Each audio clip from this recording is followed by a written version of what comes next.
Boa tarde a todos. Primeiro eu queria só abrir, é um prazer estar aqui com vocês. Esse é o terceiro ano que eu participo aqui desse painel de Cyber em saúde, né? Estamos aqui com o Felipe e o Marcelo, vão se apresentar um pouco depois. Eu sou Bruno Mondim, eu sou vice-presidente de Venture Capital na Stefanini, conselheiro de algumas empresas aí pelo Brasil e fora. Não sou exatamente do mundo de cibersegurança, mas dentro do grupo Stefanini tem empresa de segurança, de cyber, né, que faz parte aí do portfólio que eu gerencio. Então conheço um pouco desse métier. Nesses últimos 3 anos que eu tive exatamente nesse mesmo painel, vem acontecendo algo assim bastante sugestivo para a área de saúde, né? O crescimento do ataque cibernético para a área de saúde tem crescido, está se tornando exponencial, né?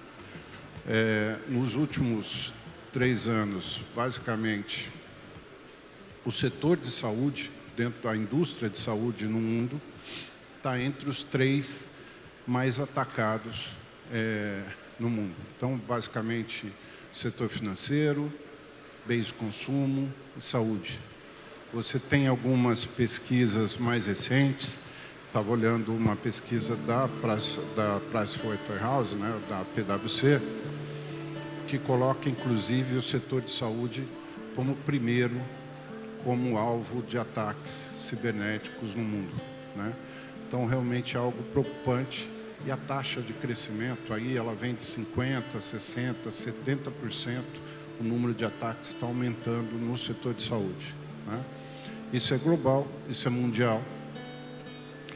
E aqui no Brasil, a gente acompanha a mesma tendência, talvez alguns números nossos sejam até piores do que tem acontecido com outros, né?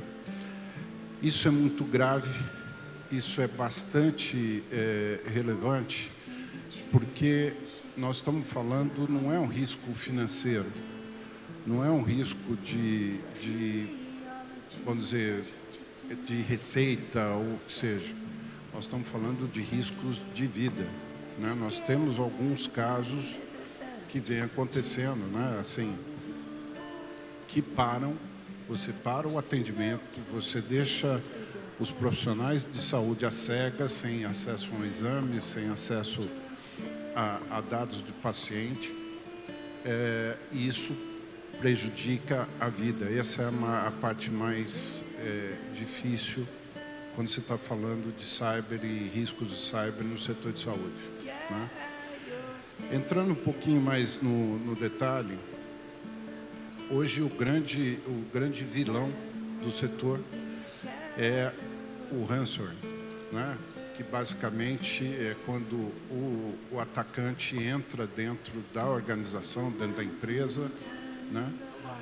E vai capturar dados. Ou ele captura esses dados para trazer para a posse dele, e depois disso usar aqueles dados, vender esses dados, ou seja o que for, tá? Ou ele trava a empresa à medida que ele entra dentro dos computadores das empresas, criptografa esses dados e a própria empresa perde esses dados de sua posse, inviabilizando qualquer tipo de negócio. Então, essa é a realidade do setor, esse é o que é mais, o que tem mais acontecido são esses ataques de ransomware, tá? Uma outra questão que nesses últimos anos a gente vem acompanhando qual que é a natureza, o que está acontecendo, por que o setor está exposto a ransomware, etc. A verdade é que até há pouco tempo atrás, os maiores casos eram uma hora que o hacker, na realidade, ele tomava conta de alguma identidade seja uma senha, seja uma credencial de acesso de algum usuário, alguma coisa assim, e por ali ele entrava. Um dado muito interessante é que do ano passado para cá, essa tendência diminuiu, ela existe ainda, né? Mas hoje você tem quase 45% dos ataques, eles vêm por fatores técnicos, ou seja, os hackers estão explorando vulnerabilidades no próprio sistema. São sistemas que têm vulnerabilidades conhecidas, são sistemas que estão, de certa forma, desatualizados, não foram aplicados patches, correções, alguma coisa assim, eles aproveitam disso para entrar. Então, isso é um tema mais técnico, né? Ou seja, isso é uma questão de como é que as equipes de cyber, as equipes de TI dessas instituições têm a capacidade para trabalhar isso, né? Ou para evitar isso, né? Entrando um pouquinho mais a fundo de como é que isso tem acontecido também, você também tem uma outra vulnerabilidade que aparece em várias pesquisas. E quando eu falo de aparece em várias pesquisas, também vem um pouco da minha própria vivência, etc. Que é, primeiro, os profissionais estão pedindo ajuda. Na realidade, a hora que você olha dentro das organizações, está faltando gente especializada para tratar essas questões, né? Então, tanto gente com especialização necessária, quanto o número, o fluxo de pessoas, etc., é insuficiente para tratar isso, né? Então, assim, é meio óbvio dizer, se eu tenho um número de ataques, né? Basicamente, só para vocês entenderem, o número hoje, ele está mais ou menos, nós temos 4.000 ataques por semana bem-sucedidos só no Brasil. Você imagina o tamanho dessa brincadeira, né? Então, você não tem, nessa hora, mão de obra suficiente para fazer frente a isso, tá?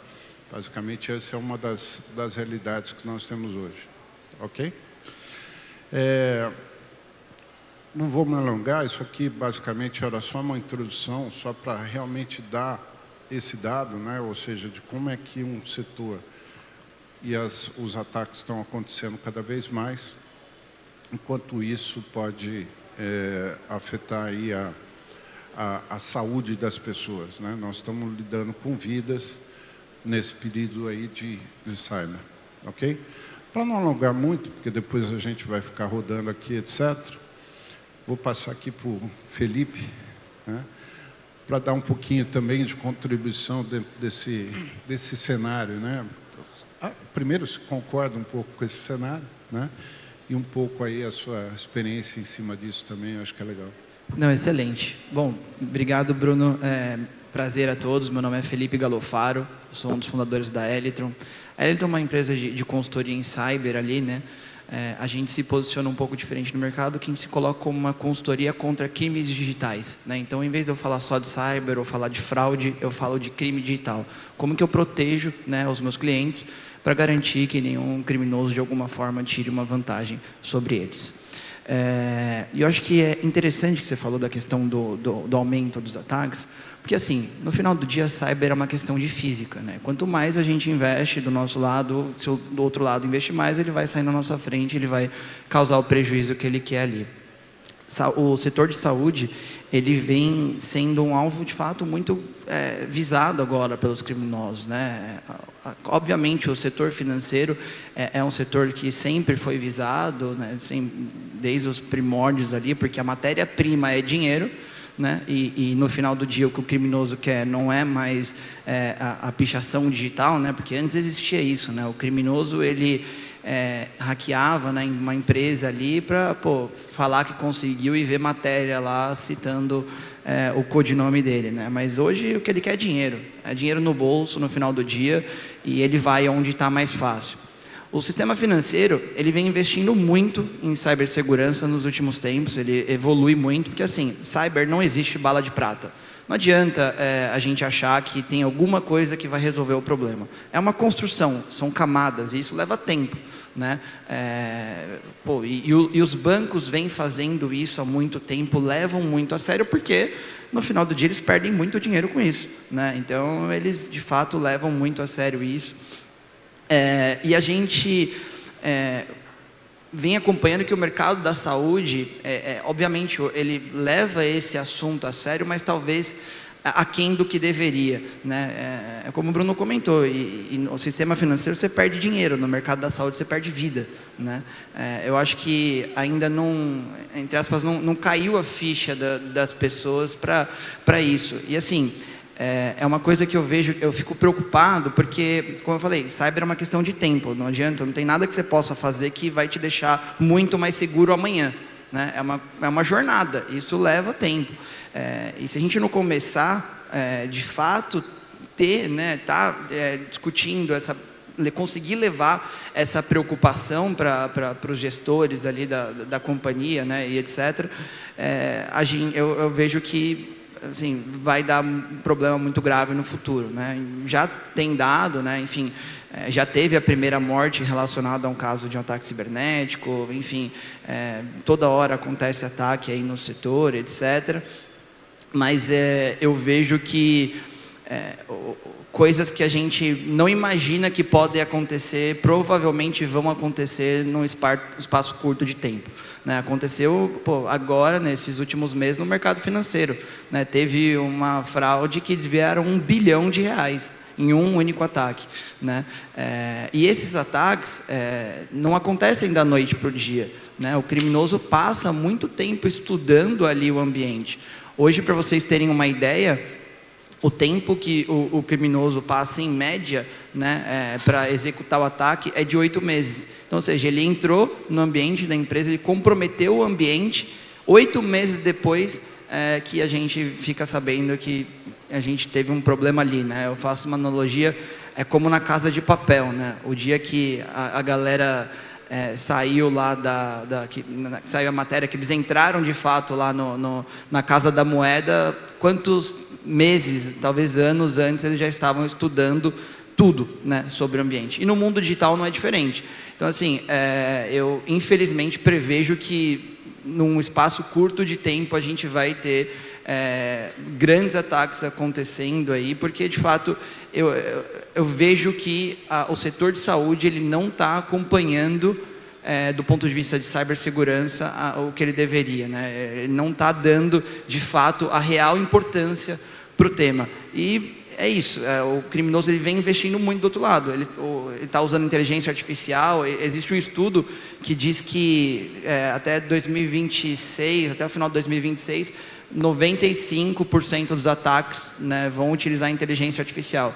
E do lado de proteção, quantos por cento estão usando, né? Não adianta a gente acreditar que nós, né, humanos, vamos conseguir brigar contra a inteligência artificial tempo de máquina. Então, se a gente não se adequar, não de fato levar essa realidade para todo mundo, de fato eu vejo que a gente pode ter graves problemas com isso.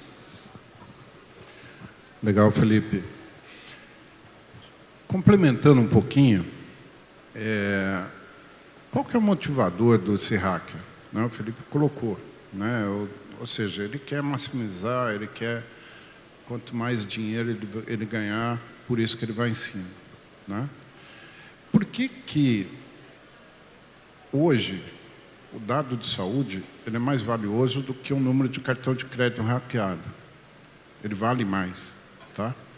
Então, para vocês entenderem um pouco a estrutura, e também acho que é um ponto importante, porque também é uma mudança mais recente, né?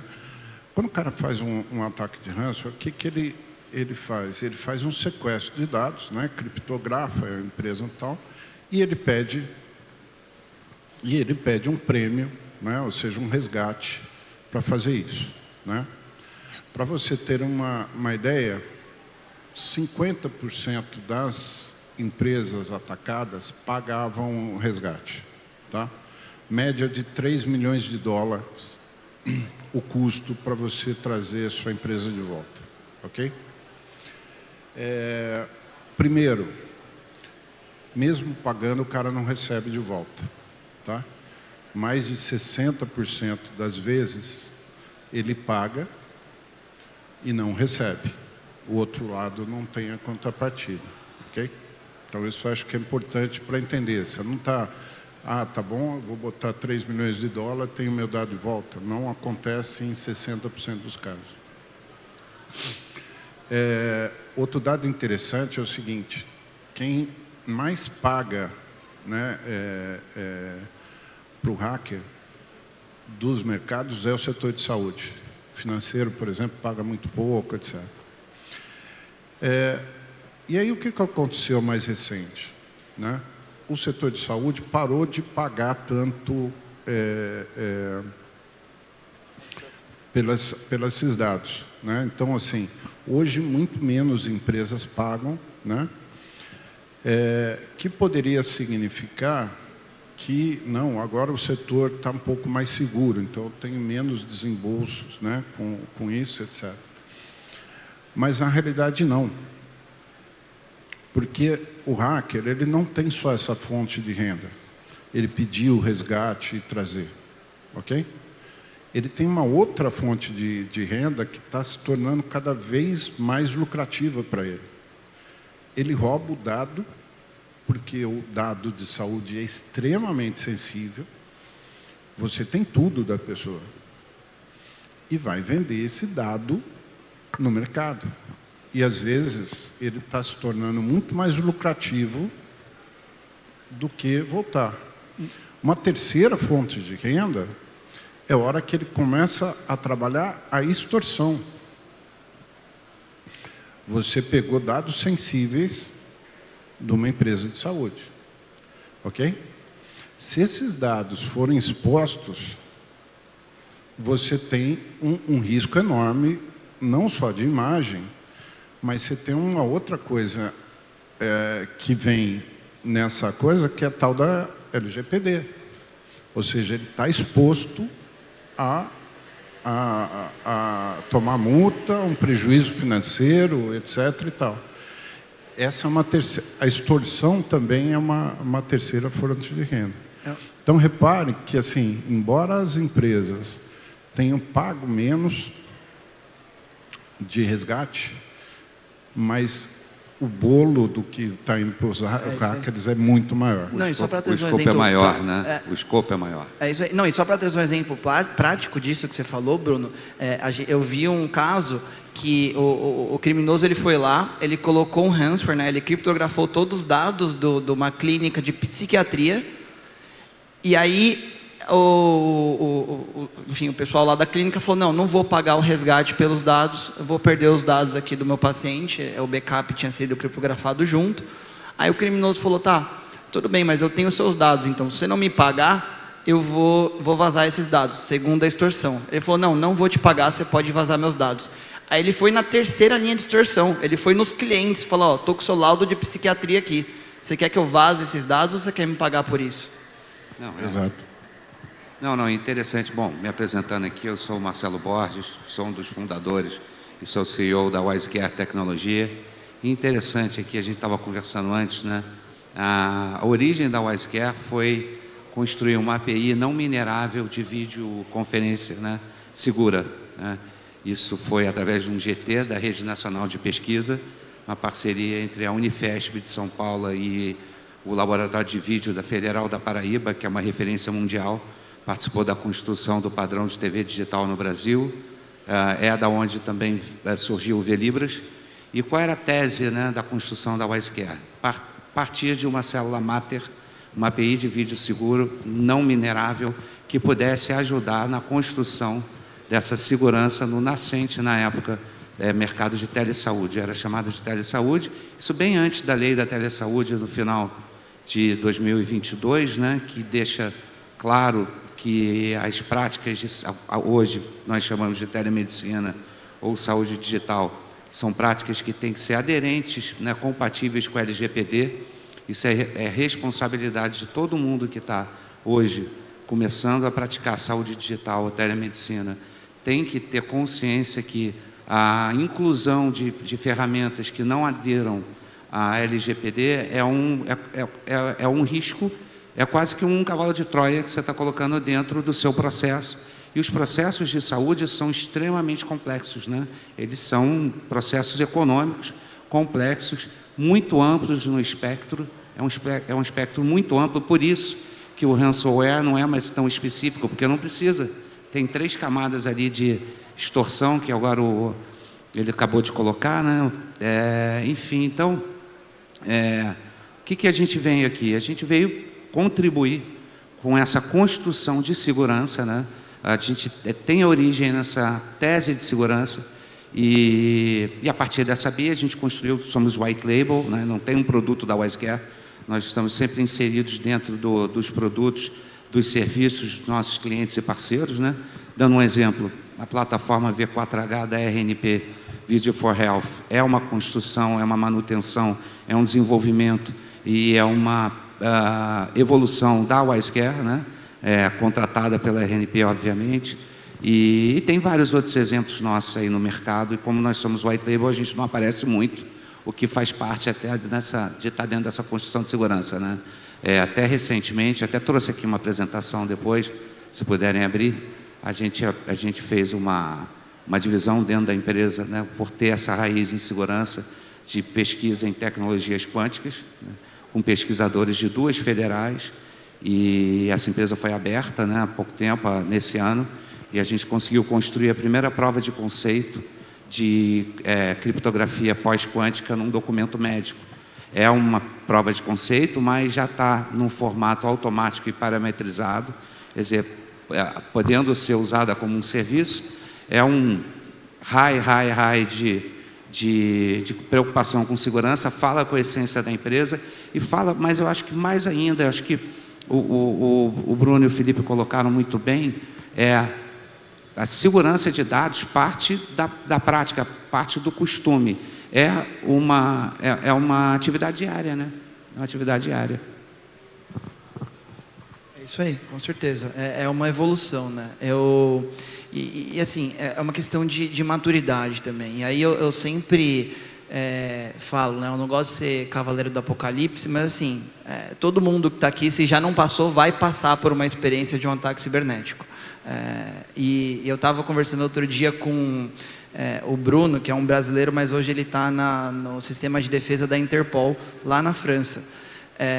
E ele estava me falando que a Interpol, ela tem essa consciência que eles vão ser atacados e não vai ser uma vez, vai ser 2, 3, 4, 5, 10 vezes e eles vão ser atacados. Então, se a gente não tiver essa mentalidade de que a gente vai ser atacado e que a gente, o que a gente pode fazer para conter esse ataque, né, o outro lado vai estar muito na nossa frente. Legal. Vocês conseguem subir a apresentação para o Marcelo? Não, mas também não. Acho que o case é mais importante aqui no nosso bate-papo. Não tem a necessidade, não. Se não tiver na agulha, eu acho até que. Se tiver, eu acho que é interessante, só para mostrar no final que é uma prova de conceito. Mas é interessante saber que a gente está, né, que o Brasil tem capacidade de estar no bleeding edge, né, da pesquisa e da construção de ferramentas de segurança. No nosso caso, nós somos uma empresa especializada em videoconferência segura, né? A gente é embarcado dentro do processo. E uma coisa que é interessante é que a telemedicina, né, ela é praticada a partir de teleconsulta e teleinterconsulta, quer dizer, e em cima disso você tem várias funcionalidades que você coloca dentro do processo, como documento médico, receita, a questão da tradução, a gente incluiu também acessibilidade em Libras para poder auxiliar na inclusão, enfim, você vai colocando várias funcionalidades dentro da prática, né, da ação de teleconsulta, mas ela tem que ser segura, ela não pode ser minerável, entendeu? Então, bom, deixa eu aqui passar rapidamente, Como é que faz aqui? Tá. Bom, isso aqui vou passar rápido, mas isso aqui só para vocês terem aqui uma receita na plataforma Saúde MIT do governo do estado da Paraíba, né? É claro que não é uma receita real, né? A gente gerou dentro da plataforma, senão eu estaria aqui furando a LGPD enquanto eu estava tentando proteger, né? Não faria sentido nenhum. Enfim, e aqui é a hash aí Opa! Isso aqui é a hash da criptografia pós-quântica. E isso está automatizado e parametrizado, né? Isso já é uma funcionalidade que a gente consegue incluir dentro dos nossos serviços, né? A partir dessa spin-off que a gente fez dentro da WiseCare, que nós chamamos de Quantum Wise. E isso isso vai ser uma realidade, né? Falando rapidamente da questão quântica, isso vai vir. Quando vocês escutarem a questão de computação quântica, tem a ver com velocidade de processamento. Quando vier e da forma que vier, vai mudar o paradigma, inclusive, da criptografia, né? Da segurança de dados. O setor financeiro é o grande financiador no mundo inteiro de pesquisas em computação e tecnologias quânticas, porque sabe que o banco digital ele acaba se o banco não estiver na frente, que tem a ver com o que você falou. O investimento tem que vir. É isso aí. Porque senão ele acaba com computação quântica. Então, enfim. Então, essa é um processo de acompanhamento, né? É um diário. É isso aí. Essa questão da criptografia quântica é uma preocupação muito grande da comunidade mundial de cibersegurança, porque a computação quântica ela vai quebrar tudo que tem de criptografia hoje e, basicamente, criptografia é a base de todo o sistema de segurança, etc. Né? Você quebra criptografia, enfim, a empresa fica totalmente vulnerável. Então, é um problema, sim, que assim, a gente entende que talvez seja um problema de médio prazo, né? Médio ou longo prazo, mas é isso, tem que começar a olhar já. Porque não adianta, não, é um problema daqui 5 anos, só que se você não começar hoje, daqui 5 anos você não vai estar preparado para lidar com isso, né? E assim, infelizmente, a nossa cultura, né, do brasileiro, ele tem esse problema, né, de olhar para o problema quando ele já é uma realidade, só que muitas vezes já é tarde, né? Eu estava vendo a média de um custo de um vazamento de dados para uma empresa do mercado da saúde, ela é de 10,5 milhões de dólares, se eu não me engano, algo assim. Isso é menos que, às vezes, o orçamento de cibersegurança da entidade ali, do que ela investe para se proteger. Então, ela está investindo menos do que o potencial prejuízo dela de um único ataque, né? Então, de fato, é um problema grave isso. Legal. Só para a gente, eu acho que assim, caminhando para a gente já ir fechar, né? Vamos falar um pouquinho, né? Eu acho que a gente já falou bastante, né? Problemática toda, etc. Quanto a isso é importante. Agora, fechar um pouco, falando um pouco de como é que a gente pode resolver, né? Ou seja, como pode melhorar isso, né? Desde quando você colocou, né? Você trabalhar muito na prevenção, mas talvez começar a caminhar para a resiliência, ou seja, de tornar o seu ambiente muito mais forte, né? De ter exatamente um plano, né, para a hora que as coisas acontecerem, você saber e poder agir muito rapidamente, né? Poder ter um backup que efetivamente possa ser recuperado, né? Poder efetivamente trabalhar na cultura das pessoas, né? Toda essa conscientização das pessoas, que acho que é bastante importante, né? E um pouco mais fundo na sua superfície de ataque, né? Lembrando que um hospital, por exemplo, né? Nessa sua própria estrutura ele pode sofrer, mas lembra-se que você tem aí dentro do hospital um ecossistema todo. Um problema numa empresa que está lá fazendo os exames do paciente, etc., se afetar aquela empresa, afeta o hospital, né? Se você tiver um problema no cara que gerencia a cozinha e ele perdeu o acesso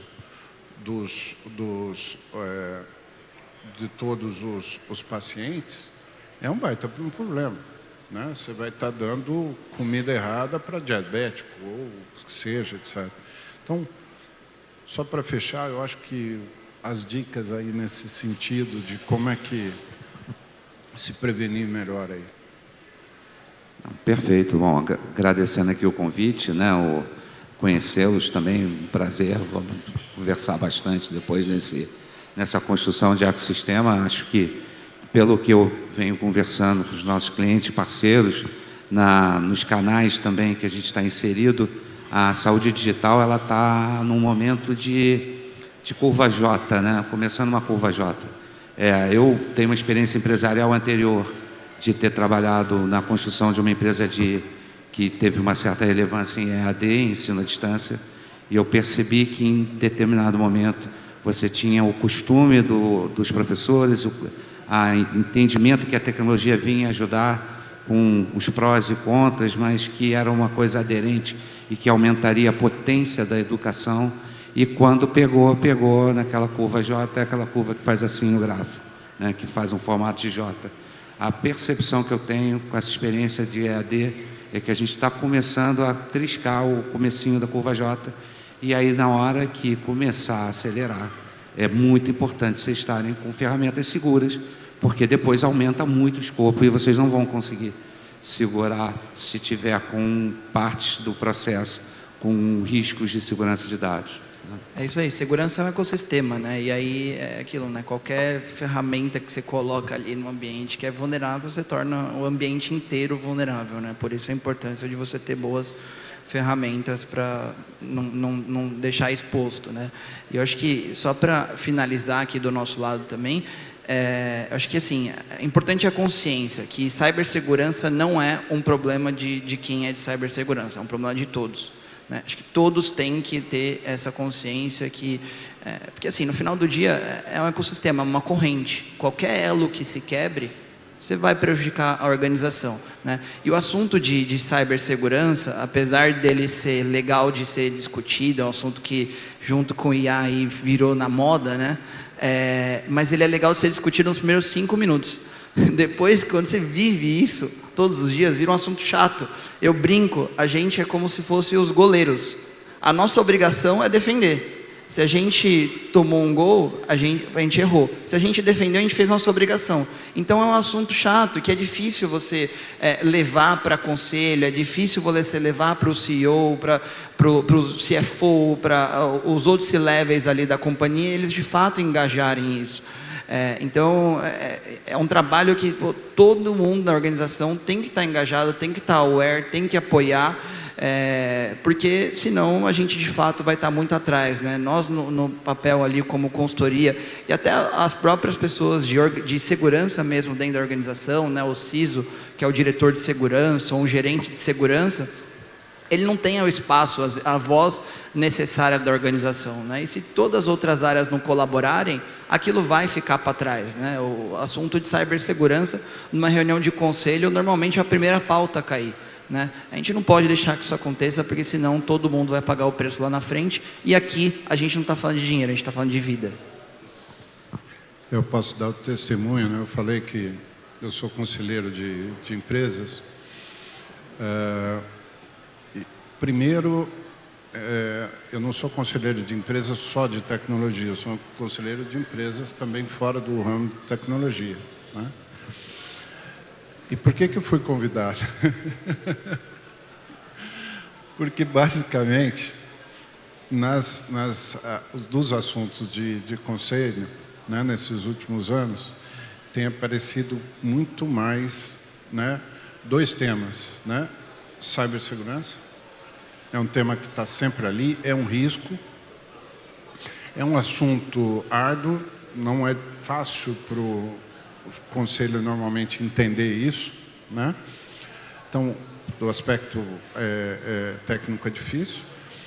Do aspecto financeiro, então, não se fale, porque custa muito dinheiro, é lógico que existe muito questionamento dentro dos conselhos, né?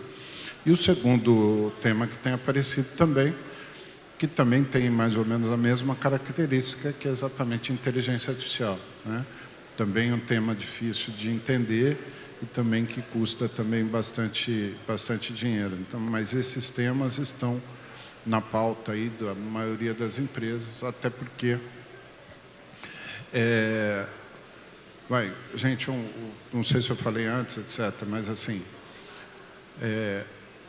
por ano, mais ou menos, no setor de saúde, 50% das empresas sofrem um ataque. Ou seja, a possibilidade, não é uma possibilidade de acontecer, é quase uma certeza. Se você for olhar em 2, 3 anos, você vai, com certeza, sofrer um ataque. Tá? Se é que a pessoa percebeu. Porque nessa mudança, o cara não vai pedir o resgate, mas ele só puxou seus dados, levou para o mercado e está ganhando dinheiro e você não está nem sabendo. Você só vai saber daqui a pouco, alguns meses, na hora que isso vazar. Isso também é importante, é um outro fator que às vezes as pessoas não percebem. Mas vamos caminhando para o fim, né? Que senão... Né? Não, e é só um último conceito prático desse ponto que você falou, que a empresa não percebe. A gente pegou um caso uma vez de um criminoso que, olha a criatividade dos caras. Eles entraram no sistema da empresa, eles não roubaram dados, eles não criptografaram, eles não fizeram nada. Eles foram lá, começaram a consumir o processamento da nuvem daquela empresa para minerar a criptomoeda. Então, ou seja, ele estava minerando criptomoeda e quem estava pagando a conta era a empresa, e a empresa achando que estava tudo certo, que estava aumentando o consumo ali de nuvem porque a empresa estava crescendo ou qualquer coisa assim. A empresa foi descobrir 1 ano depois. Importante. Fechando, deixa eu começar aqui da minha parte. Obrigado aí pela atenção de vocês. Prazer aí, é um tema realmente interessante, eu acho realmente relevante. Obrigado a vocês. Obrigado, Marcelo. Fechando aqui, também agradeço muito aqui a oportunidade de mostrar o WiseCare, aprender, né? Sempre aprendendo. E é isso, acho que segurança de dados é uma prática diária e sempre olhando o todo e tomando cuidado com as partes do todo. É isso aí. Agradecer, muito obrigado a todos. Espero que a gente possa de alguma forma ter contribuído aí e foi um prazer. Muito obrigado.